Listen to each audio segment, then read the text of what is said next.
The night began like any other in the quiet town of Alderwood, a place where people locked their doors more out of habit than necessity. At the end of Maple Lane stood a modest house, the kind you'd walk past without ever noticing. But on this particular night, that house became the center of a mystery that would leave investigators questioning everything they thought they understood about simple, small-town life. Inside, the scene was unsettling not because of what happened, but because of what didn't happen. The door was locked from the inside, the windows were sealed, and nothing in the room looked disturbed. The victim, a quiet, private person named Rohan Hale, had been found lying beside their desk, as if they had simply stopped in the middle of writing something important. There were no signs of struggle, no broken objects, and nothing missing. It was as if the room itself was frozen in time, refusing to reveal what had occurred just hours earlier. The first responding officer described the scene as too perfect.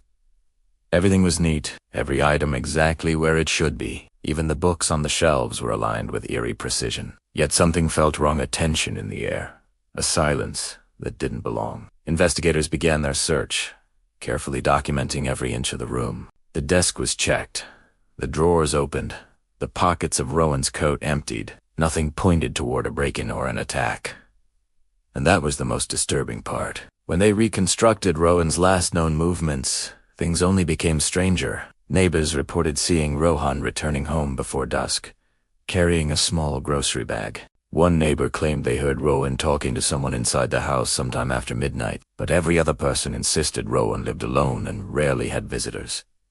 Even more puzzling, the timestamp on Rowan's phone activity didn't match the estimate of when they were found. According to digital logs, Rowan had sent a brief message hours after investigators believed the incident occurred. The message wasn't directed to anyone, just a saved draft that read, "They re already inside." Authorities considered the possibility of someone hiding in the house, but there were no footprints, no fingerprints out of place, and no signs that anyone else had entered or left. It was as if the house itself had swallowed the truth. Then came the clue that changed everything. A single key, placed neatly under Rowan's chair, where no one would normally keep one. It didn't match any door in the house. Investigators ran tests, traced manufacturers, searched local buildings. Nothing. The key belonged nowhere, and yet it had somehow ended up directly under Rohan, positioned almost as if it were meant to be found. That one misplaced object cracked open an entirely new theory.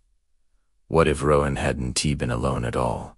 And what if whoever was there had left through a way no one had ever considered? As the case grew more tangled, new suspects emerged. A coworker who claimed they had no contact with Rowan but appeared in deleted call logs. A neighbor whose timeline didn't quite align, and a mysterious person captured in the background of a street camera, walking toward Maple Lane just hours before everything unfolded and never seen leaving. But even with these leads, nothing fit neatly together. Each clue solved one question, but opened to more, and the key Sila, metallic, cold, remained at the center of the mystery. A reminder that someone had planned this carefully, intentionally, and perhaps with a purpose no one yet understood. What truly happened that night in the house at the end of Maple Lane remains a puzzle, and the deeper investigators dig, the more it seems that Rowan Haley's story is only the beginning of something far more unsettling. As the dust settled on the investigation, one truth became impossible to ignore.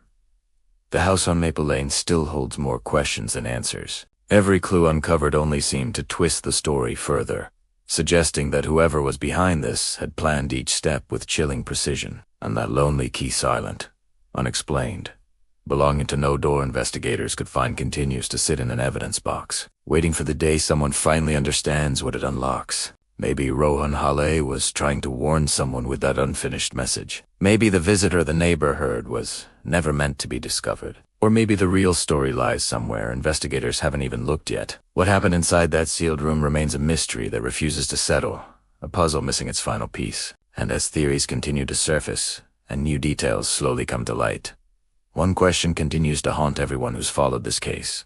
Was the truth buried that night? Or is the person responsible still out there, watching and waiting for the world to stop asking? Thank you for diving into this mystery with me. If you think you've figured out what really happened, or if you have your own theory about that strange case, share your thoughts in the comments. And if you enjoy unraveling cases like this, make sure to subscribe for more stories that challenge everything we think we know. Until next time, Stay curious, stay observant, and remember, every mystery hides a truth if you're willing to look closely enough.